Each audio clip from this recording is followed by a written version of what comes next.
And I think we're recording. And we're recording. And I'll open us up with prayer.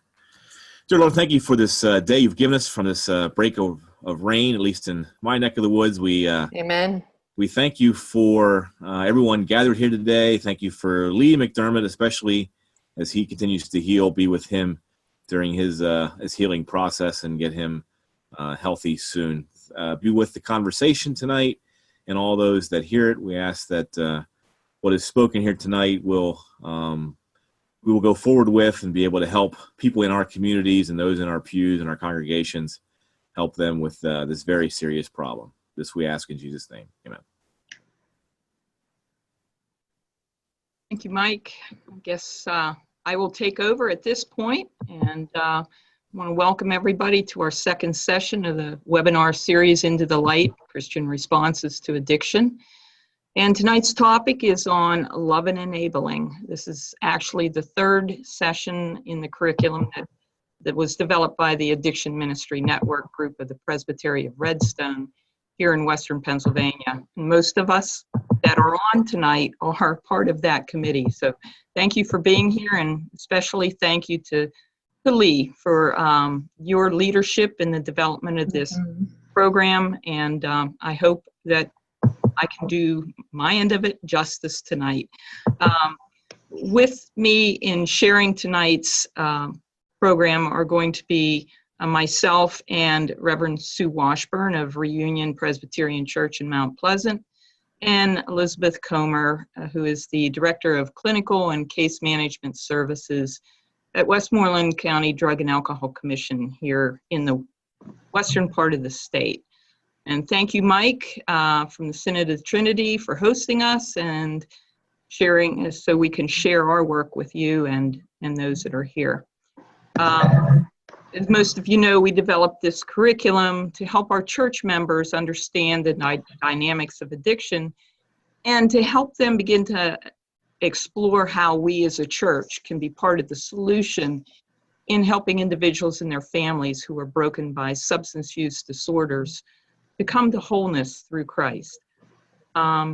We use with this curriculum the Life Recovery Bible, the second edition. If you want to show that slide, there are several portions and segments of this Bible that are very helpful, particularly for the person suffering from substance use disorders, but also to those that are trying to understand it better. There are several helps in there. It's as you know, as you may or may not know, the 12 steps are actually foundational within the Bible themselves. So it wasn't something new that was developed necessarily, but just the concepts in the Bible that were now highlighted in programs like Alcoholics Anonymous and other self-help groups. There are many overview articles, devotional reading plans, recovery profiles, introductory information to each book of the Bible, recovery commentary notes, and a topical index that are all geared toward the theme of addictions and recovery. So if you don't have one of those, I'd suggest going on Amazon, purchasing them. You can get Bibles between $12 and probably $25 or $35, depending on what they look like. This is the one you see here is the one that we bought for all of our churches, 68 churches in Redstone Presbytery, to go with our curriculum. So to begin this discussion tonight, let's delve into this topic of love and enabling. And before we do that, I just want to mention again that we want to make sure this is a safe place for everybody, in that the confidences, the stories that you might share are kept in confidence here. You might want to use the words, if you're talking about somebody in particular, you might want to use the words someone that I know rather than my aunt or my uncle or my husband or myself. This keeps you safe. This keeps the person that is being spoken about safe. And also take care of yourself. Oftentimes, and especially with this topic, many of us who are in the church are enablers. We'll talk about that topic here in a bit, but the things that come up can be sensitive. They can bring up strong emotions. Find somebody that you can share that with. Don't keep it inside. Be able to express yourself to someone that you care about, that cares for you, and is safe. So with that being said, let's take a look at the goal for this session. Participants will be able to identify 3 actions that enable rather than help someone with an SUD or a substance use disorder. The challenge, though, to our churches is on the next slide. And that is that as church members, we understand that we're called to love. But with substance use disorders, our understanding of what love is sometimes becomes confused, and it's difficult to practice. And that's where, at times, we enable rather than have love that Christ would want us to have. So enabling, what is it? Well, it is any action that removes, alters, or reduces the natural and harmful and often painful consequences of another's behaviors, decisions, or choices. Let me give you a quick example of what that might look like. If we pay for the electric bill for our son's apartment because he's spent money on alcohol or other drug purchases, our actions actually prevent him from dealing with the painful consequences. It doesn't allow him to experience, okay, now what do I do? How am I going to pay for my apartment? I might get kicked out, whatever. But if we pay for that, he's used that money for alcohol or other drugs, and it's allowed him to continue in his harmful and destructive behavior. It hasn't allowed him to face those natural consequences. And in turn, we actually surrender his need for possible treatment. He may have been willing to seek help if he hadn't been rescued by the actions of that payment. In general terms, though, helping is a natural and expected response by most people who have any degree of compassion or kindness in their hearts. And, look at us as church members. We're taught to love, but sometimes we get confused on what love really is. We're willing to help those people we love because we don't want them to experience harmful things. The individual with a substance use disorder, though, is driven by their desire to avoid any pain, consequences, or suffering in their life. They want to shift the responsibility of their behavior away from themselves, where it really should be, and give it to others who unknowingly might believe the responsibility belongs to them. They have this intuitive ability to recruit others, willing to enable their continued usage, and willing to accept the blame for the person's behavior. We may view our actions as helpful and compassionate, and typically they might be. If we maybe pay a bill for somebody that is short on cash this month and be able to tide them over and know that they're paying us back immediately, that's a helpful action. There isn't any negative consequence. We've kind of helped that person along, and that's the way we generally are. But that doesn't apply when it relates to alcohol or other drug usage behavior. It's no longer helpful. Our enabling behavior only allows that person to believe there is no problem because any painful consequences are avoided. Now, for most people, we learn from our mistakes. If we make a wrong choice and we're kind of bailed out, we don't go there again. We know how to avoid that problem, and we correct ourselves for maybe that occasional reckless behavior. And we appreciate family and friends who assist us to get through these adverse experiences. Experience can be a powerful force in helping us mature and grow as human beings. In most life situations, when we assist someone who did something they should not have done, we expect them to correct their behaviors and take responsibility for their current and future actions. And in most cases, our experience reinforces this view of the world around us. But when substance use behaviors appear, all our calculations about what is normal kind of get distorted and twisted, and we find ourselves confused and disoriented. So I'm going to stop for a moment. I'm going to turn this over to Liz Comer, and she's going to give us some experiences, some backgrounds, some ideas of what enabling is when it's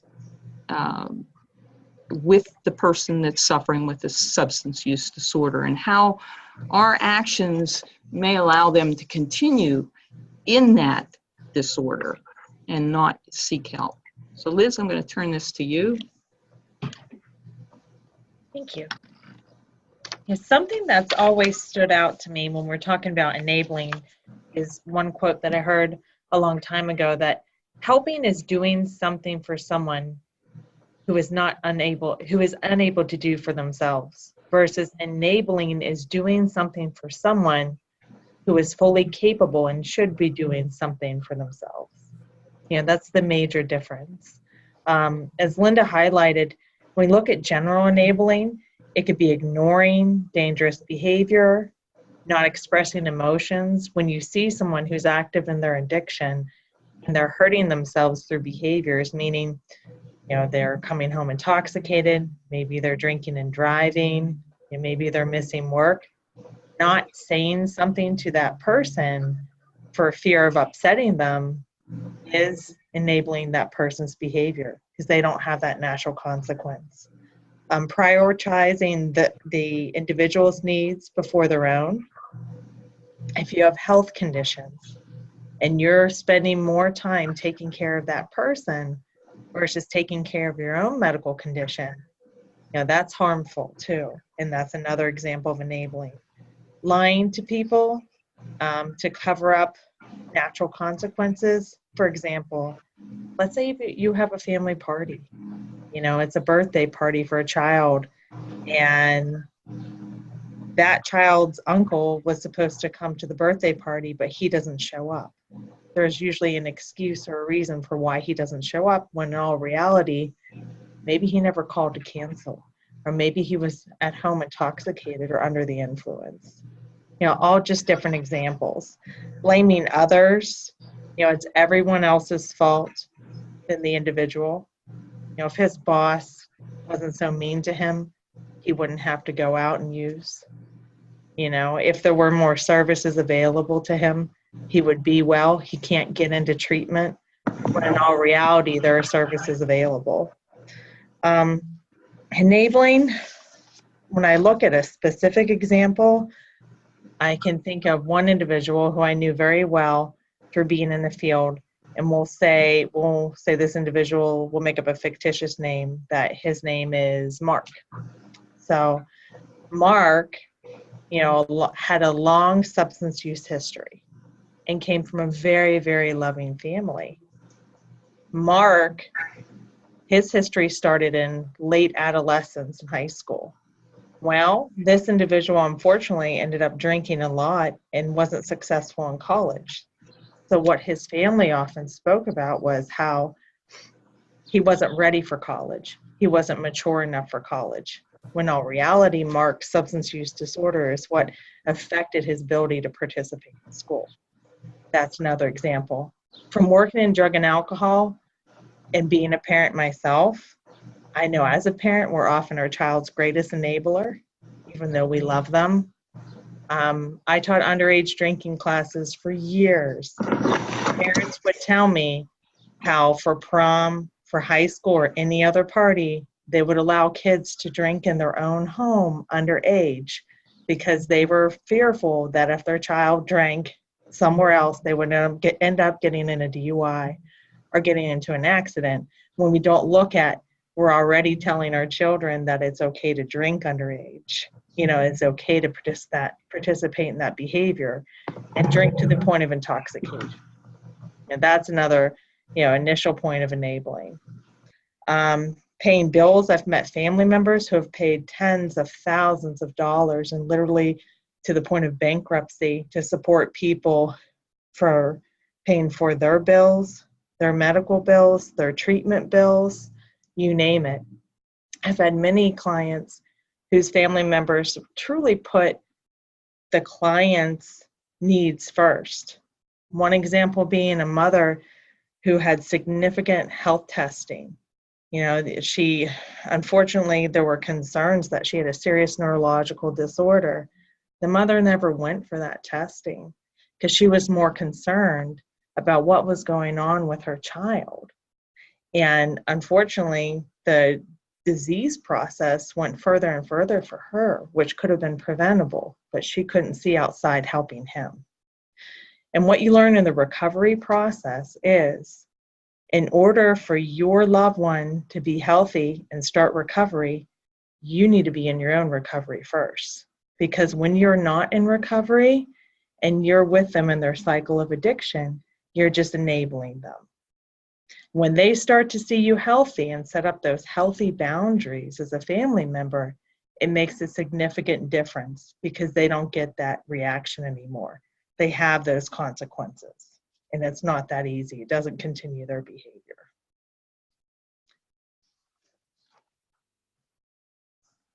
Okay, thank you, Liz.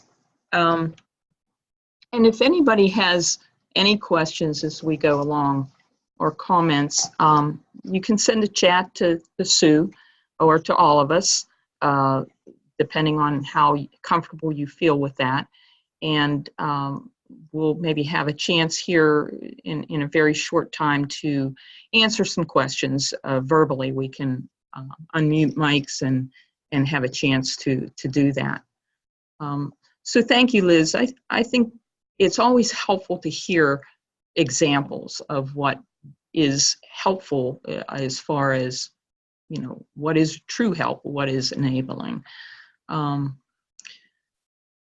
So what we thought we knew about life and people and what was normal, it doesn't really apply when a person has a substance use disorder. Enabling an individual with a substance use disorder prevents them, like you said, from experiencing those expected, natural, and harmful, and oftentimes painful consequences, and deflects their attention away from the chief problem, their continued use of harmful substances. If they are allowed to face those consequences, then there might be an opening to accepting genuine help, and they may surrender to treatment, and that's what we'd want. And we've talked a lot about treatment. We've mentioned treatment a lot. Treatment comes in many, many different forms. It can be counseling. It can be inpatient or outpatient counseling. There are a number of ways that a person can seek that help. Some people find their help through AA groups or NA groups in addition to treatment. Sometimes they go it alone through those groups. So each individual is different in what their needs are, in how they will come to recovery. And I'm not sure, Liz, if you know this number, or I'm sure you've heard some of these. I've always learned that the average stay for an individual, the amount of stays in treatment before they actually become clean is around 7. Mm-hmm. And Liz says that's correct. So it generally does not take one time. And many times that first time is people are just finding out what treatment is, and they come out thinking, okay, I'm fixed now and I can be okay.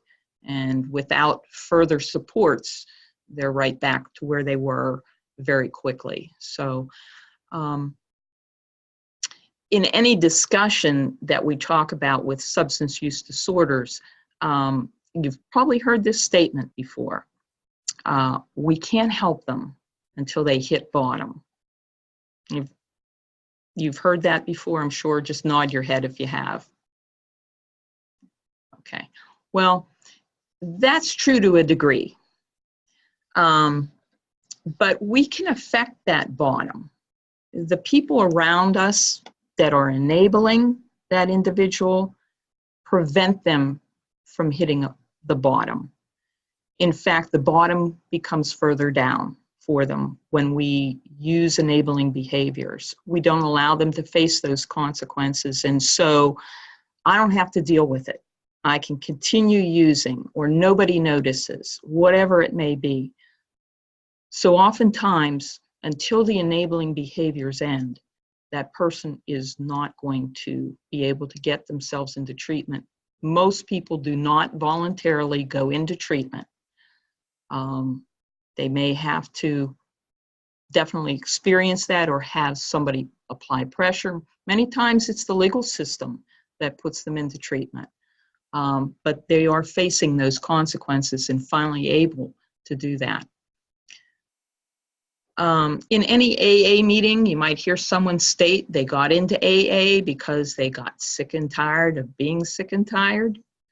This statement expresses the experience and the feelings of many when they have hit that bottom. They have reached a point in their lives when they can only look up or move forward with their lives.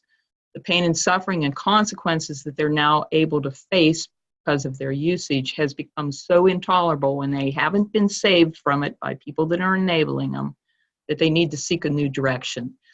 They've arrived where surrender to their powerlessness is possible. But those enabling actions inhibit their ability to hit their bottom. So each time we enable or rescue the person from experiencing the negative consequences of their substance use, we may cause that person's bottom to be longer in coming, or maybe never in coming, and thus resulting in more negative and more severe consequences to occur.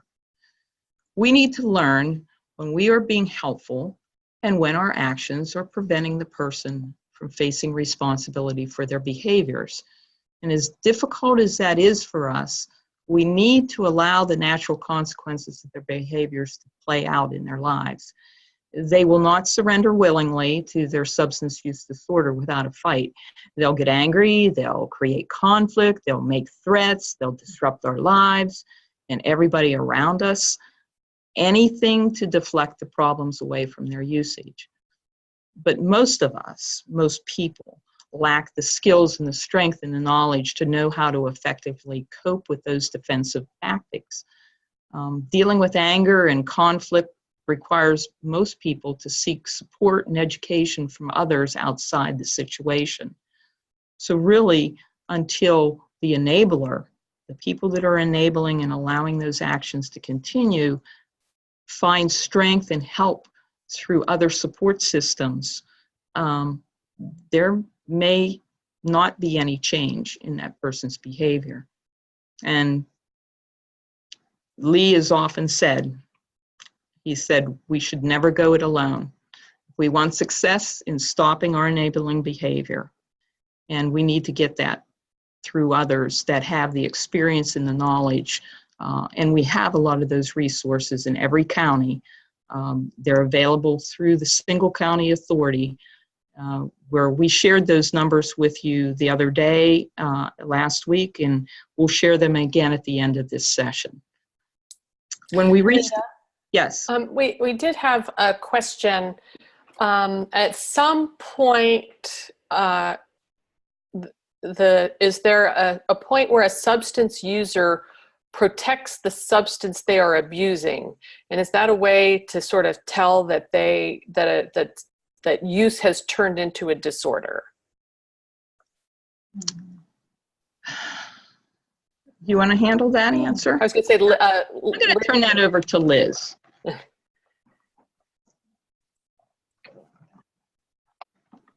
Yeah, Hey, Liz, can you pull your thing down? We can only see your forehead. Oh, Like, thank you. oh, That's terrible. there you go. Substance use disorder, Now we can only see your mouth. It's a little higher. There you go. Sorry. You're fine. I appreciate it. I wouldn't want just my forehead on there. Substance use disorder, the definition of addiction, when we look at it, is loss of control. That's it. Okay. So for some individuals, eventually that does mean that they protect their supply, because even with alcohol, even with opioids, those different drugs, whenever you stop using them and you're using them daily, you can go through withdrawal. So they're looking at, how can I not get sick and make sure I have enough of that substance to stop from getting sick, meaning nausea, vomiting, you name it, like a flu. But loss of control is drinking more than you intend to drink, or drinking when you had no intentions of drinking at all. If I go to a social party, a Christmas party, and this is for any substance really, but let's just focus on alcohol. If I go to a Christmas party and I say I'm going to have 2 drinks and I end up having 3 or 4, I really need to start looking at my drinking at that point, because I said I was only going to have 2 and I had more than I intended to drink. That's a definition. It's loss of intention and loss of control. That's when those red flags really should go up. Okay, unless you have something more to add. I think those 2 points are really great, Liz. And one of the other things that when I did my underage drinking groups, I worked in Indiana County and and we have the Indiana University of Pennsylvania up there. So I had many people come through my group.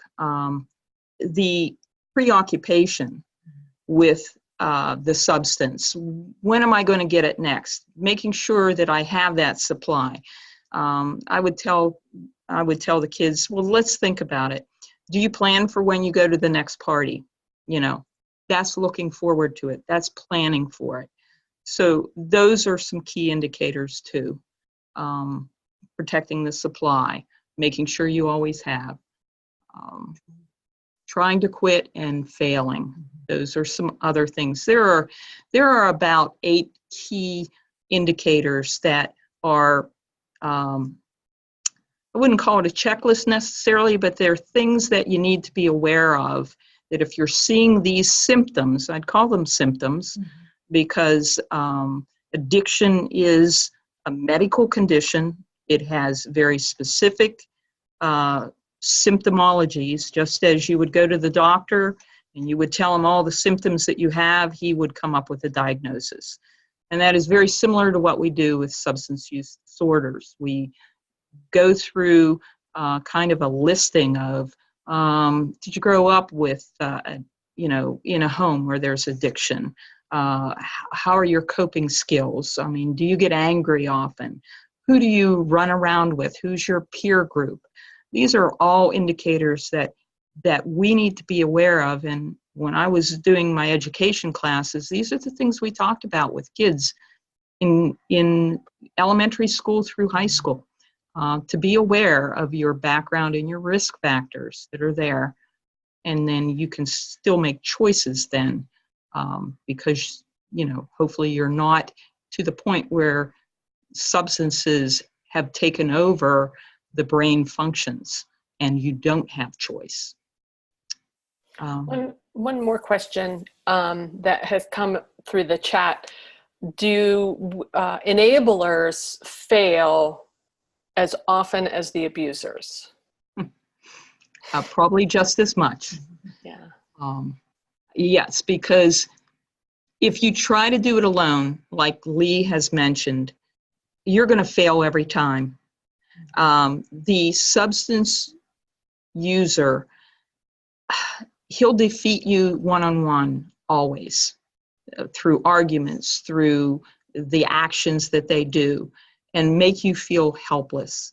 You really, really do need the support of somebody that understands the addictive nature and also understands what is enabling. And that's what's so helpful about groups like Al-Anon and Nar-Anon.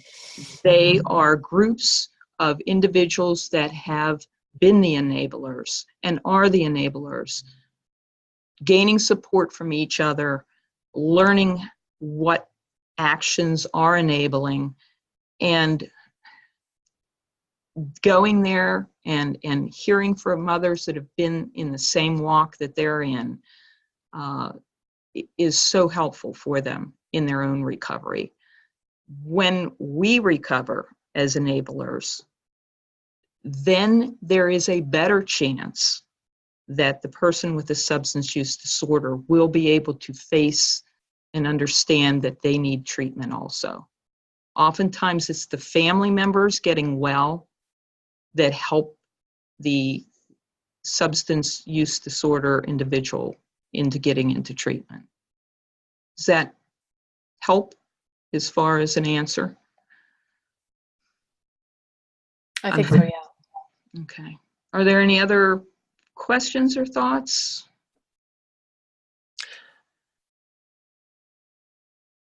Okay. We can be, as a church, we can be the support. Just being on this webinar, just working together to develop this curriculum. And I can say from the 4 groups that I've run out of the 7 at our church, that the feedback from the individuals that have participated there has been so positive. Just learning, number one, in our second session on substance use disorders, what is it? Learning that it is a brain disease and not a matter of willpower and choice. Learning a little bit more about those things have really, really helped them to understand that they can make a difference. And we as a church can be a support to individuals that maybe are the enablers, to be able to understand that and help them and be a support to them. I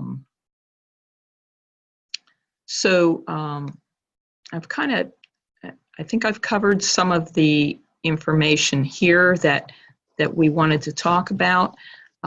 As far as background information, are there any other questions from anybody? I mean, you could take us off mute for a few minutes here before Sue takes over and looks at the theological end of this and our scripture for tonight. We did wonder if we might be able to make a list of enabling responses as individuals or as churches. Are there things that we do that are enabling behaviors? I know that as a pastor, people will come in with sob stories and I'm a bleeding heart and I really struggle to say no.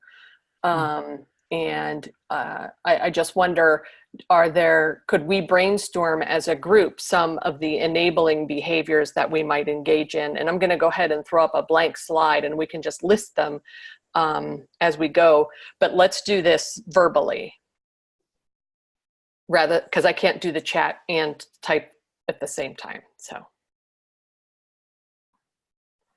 does anybody think of enabling behaviors? I think ignoring someone is giving them, letting them go.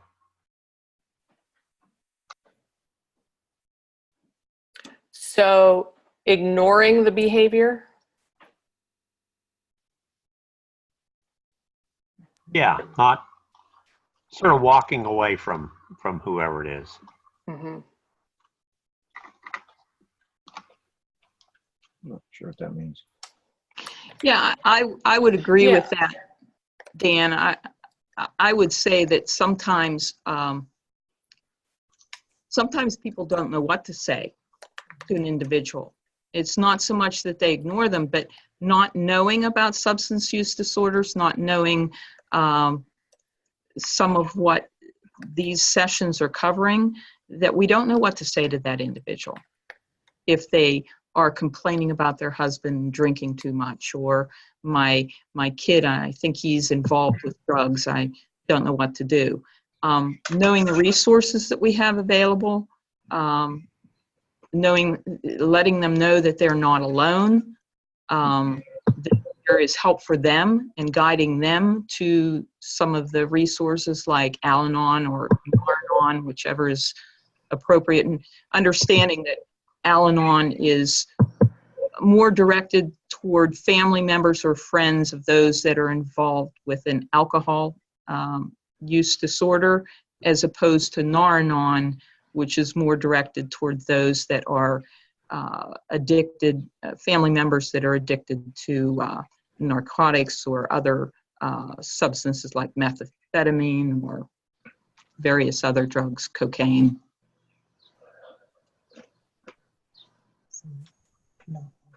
I think sometimes in our attempt not to be judgmental, we say, oh, it's okay, and excuse behaviors. Would that be an enabling?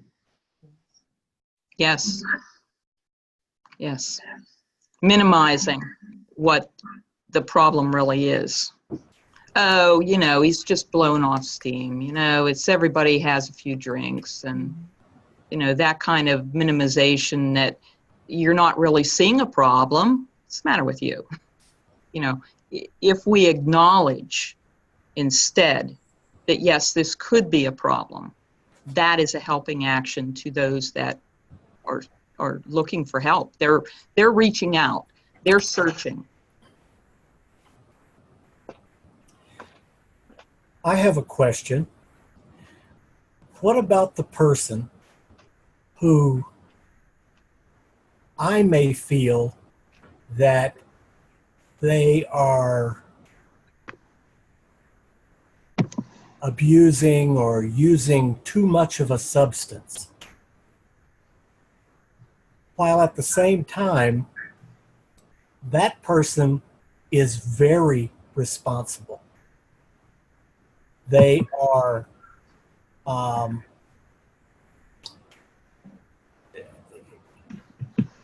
they don't miss work. They're not unsociable. I mean, go down the list of all of the things that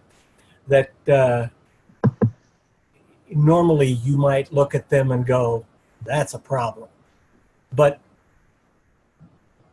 when I look at, this is a person that I know, and when I look at them and I go,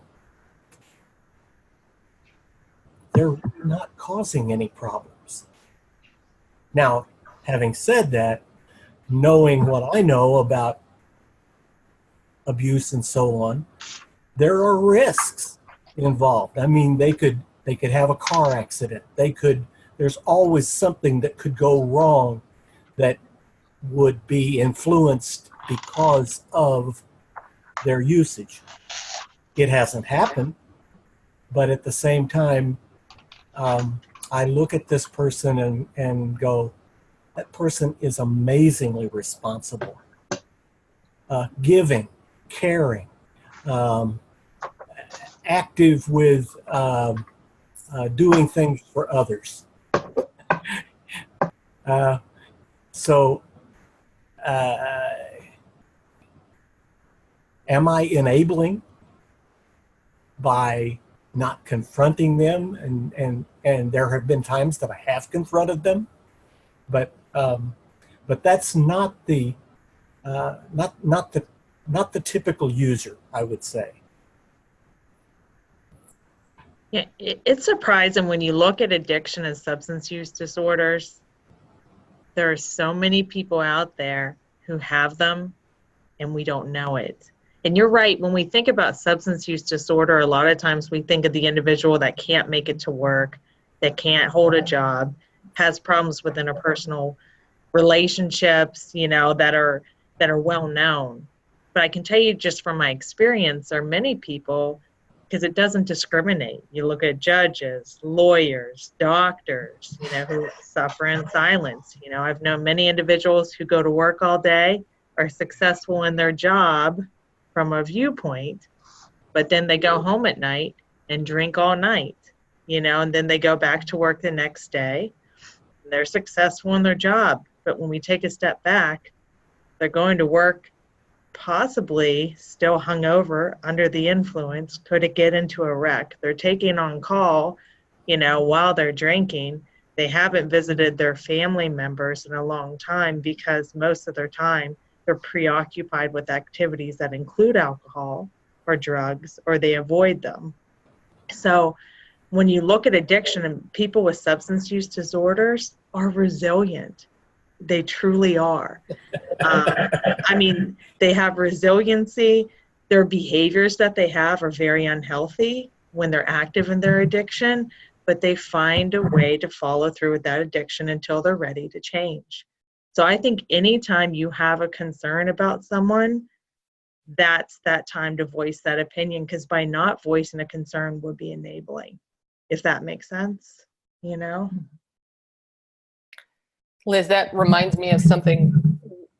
I have some people in my life that I have helped a lot financially, and I've always said I should hire them to be the stewardship leaders at the church, because they're not afraid to ask for money. They're not afraid to talk about money and what they need money. And so you were talking about resiliency. There are some, I think, hidden gifts that come forward with people who end up with substance use disorders that they can apply when they're sober. Right. All of that energy spent in a good way can make a lot of difference in this world, because it is a lot of energy. Finding drugs, using drugs, seeking drugs, getting the money to do it. It's exhausting when you really think about it, and you're right. They just go. They're not afraid to push and ask for help, but the way you react to them really can make that difference, and can be a light bulb moment for some of them. Are there, Linda, were you going to go ahead? I was going to say we're going to do our Bible study for the last 15 or so minutes, but are there any other questions? And Linda, looks like you have a comment. Well, I just wanted to say too, to answer Ken a little bit too, is it's not your opinion what you're seeing. What you're looking for is concrete, observable behaviors that you can address with that person.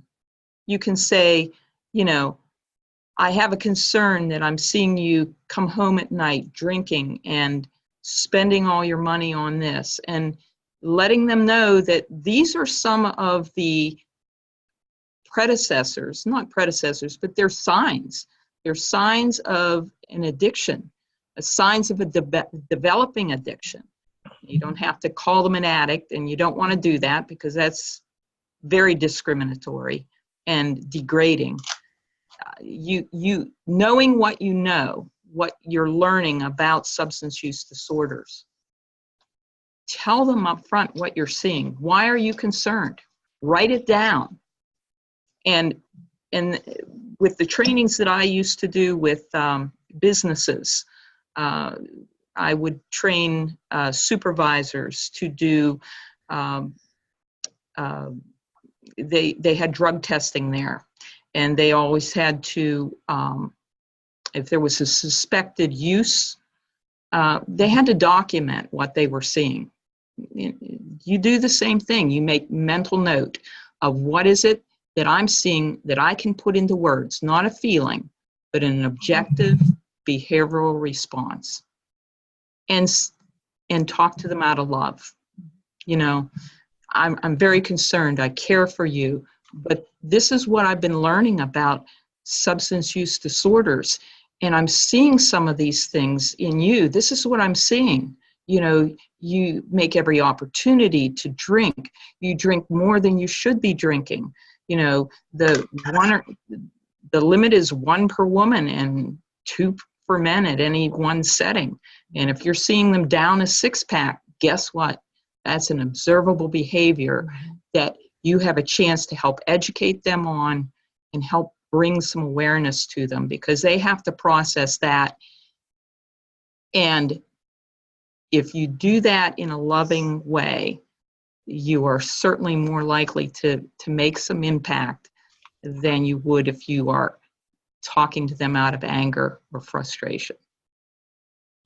That's that's all I have to add to that, I think, at this point. And I think, Sue, let's take a look at the Word and see what the Bible is directing us to do. Yeah. I'm going to make sure I'm off mute. We're going to look at the story of Naaman, which, if you are a preacher, is coming up in July in the lectionary. So, for those who are not familiar with the story, you may remember that Naaman was a general in the army of the king of Aram of Damascus. He had leprosy. In his fighting, he acquired an Israelite slave who told him he could be healed of his leprosy by the God of Israel. So he went to Israel to be cured, and he ends up at the house of the prophet Elijah. And this is where our passage picks up. And let me just see if I can do that. I'll read this to you. But Elisha sent a messenger out to him with this message: "Go and wash yourself 7 times in the Jordan River. Then your skin will be restored and you will be healed of your leprosy." But Naaman became angry and stalked away. "I thought he would certainly come out to meet me," he said. "I expected him to wave his hand over the leprosy and call on the name of the Lord his God and heal me." Initially, Naaman refuses to do that. The servants do eventually convince him to do as Elisha says, and he is healed. There are 3 things that I've highlighted here, and one is I thought it was very interesting that Elisha says, "Go and wash yourself 7 times." When it comes to substance abuse, we heard Linda say that oftentimes it's not the first time in rehab, but it can take usually on average 7 times in rehab for people to end up in a state of recovery. And I'm sure as pastors and as people who have been leading churches, sometimes folks come in and they want us to help enable them and ask for money or for resources.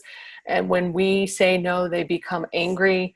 They may question our whether we're truly Christian, and walk away angry. And I think a lot of that has to do with expectations. Different people have different expectations about how we can heal from substance use disorders. Some people think it can be done easily, or, I can quit whenever I want. Some people think that AA is the way to go and it works well for them. For other people, that's not the case. Some people can do it more on their own. I know somebody who is using an online program to deal with her addiction now. So I think our expectations come into play whenever we're working with people with substance use disorders. And so I thought we could just have a little conversation around the text here with Elisha and Naaman. And my first question would be, I highlighted some things that I heard in this, but is there anything in the Naaman and Elisha story that you hear that you think is relevant to substance use and to the setting of limits and enabling?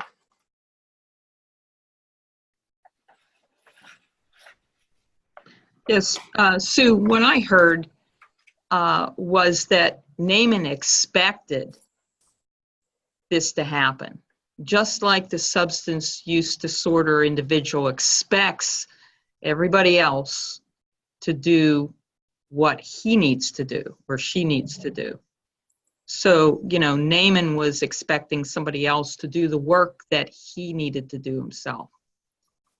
Mm-hmm. Sounded to me like Naaman wanted a quick fix. Don't we all?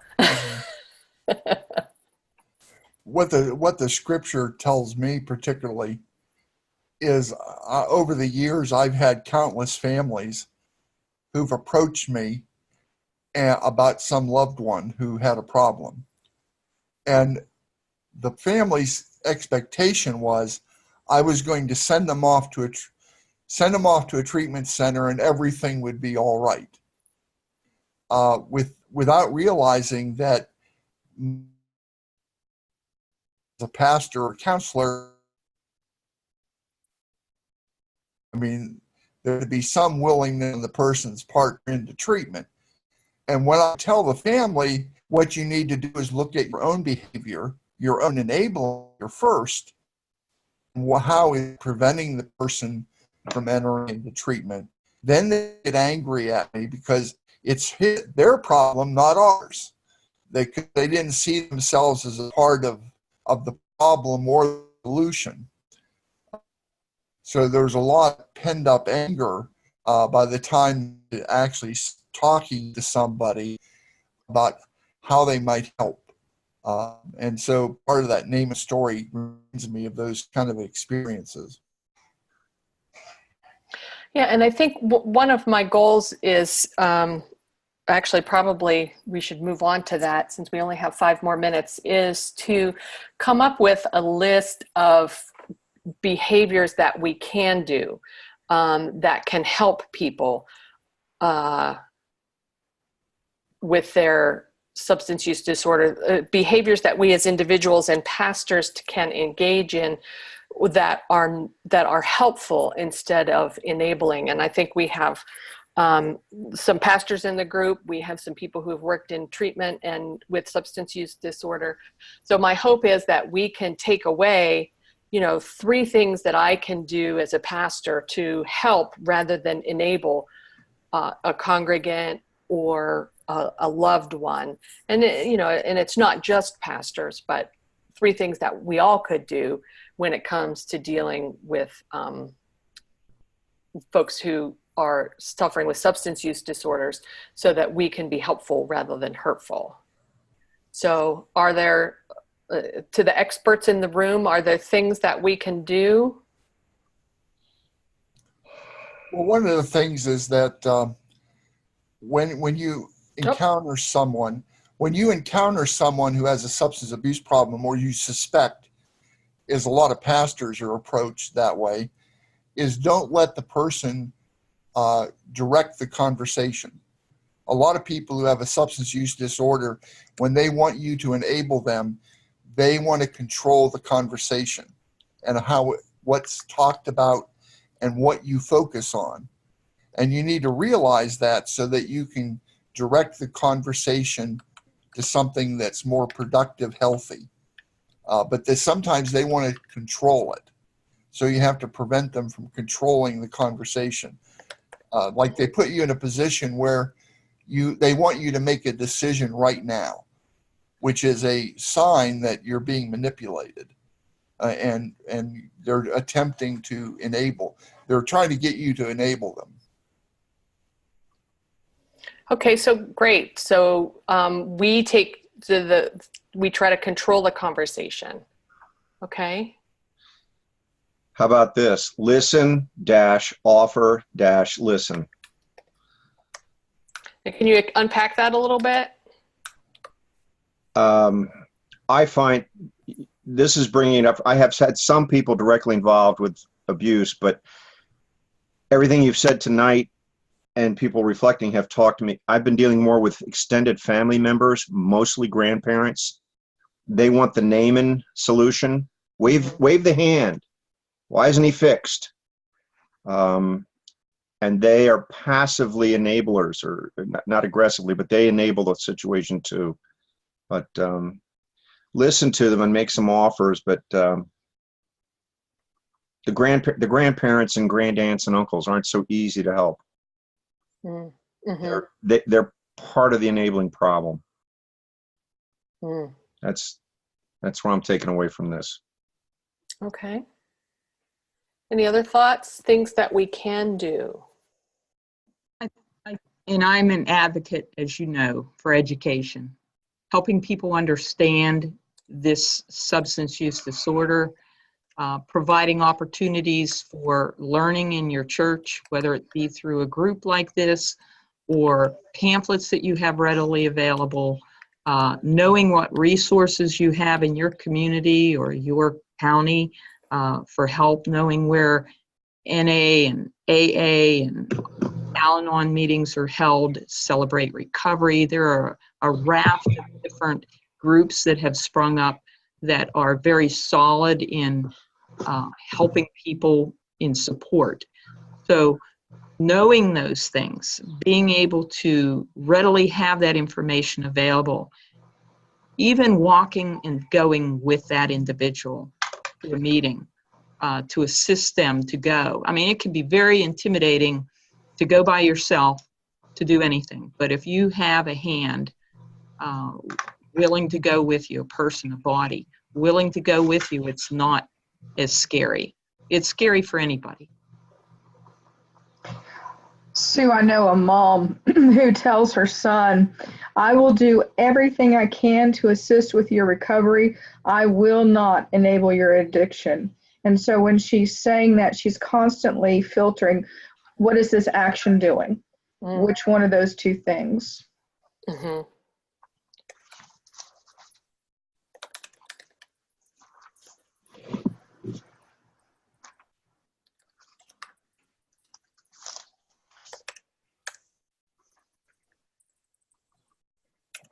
Okay. And I think one of the other things that I think we would all do, but I just want to point out, is to love people even through the addiction. Love people before they're clean, because I think knowing that they have people who love them and allies is important. Mm-hmm. It's also important to not beat yourself up when you end up finding out that you just enabled them. I mean, it's not easy to stop enabling, and you'll never be perfect at it. So there's no point in getting mad at yourself and beating yourself up because you didn't do it right.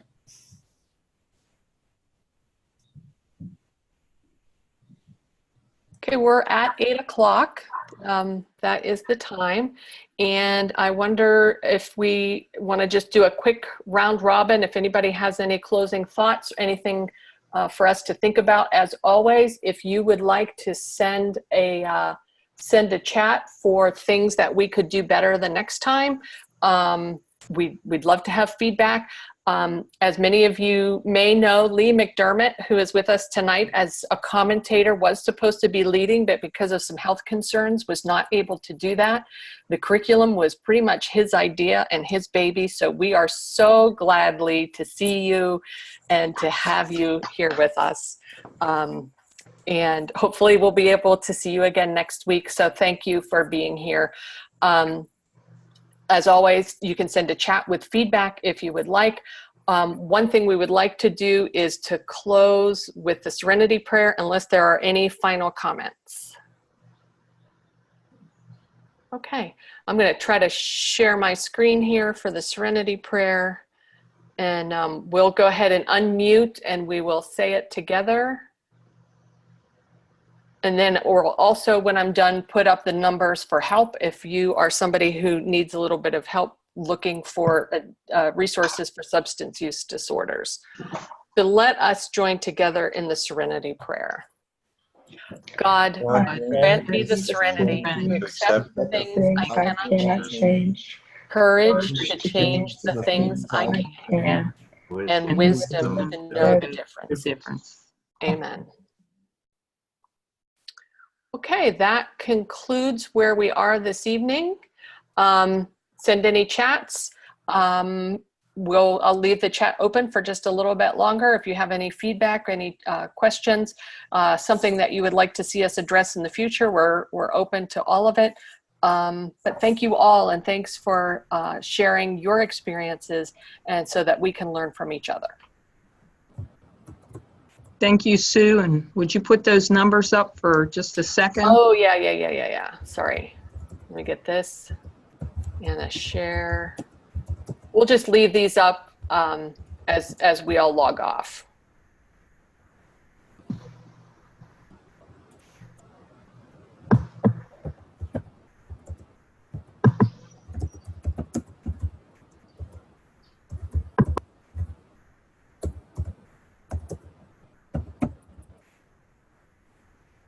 Thank you.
Great job, Sue. Hey, thanks everyone. Who's still on? Is it just you and me, Mike? I think so. If you want to end the recording, you can. Yeah. Okay. Where do I do that? Probably down the bottom. I just saved the chat, so let me. Oh, there we go.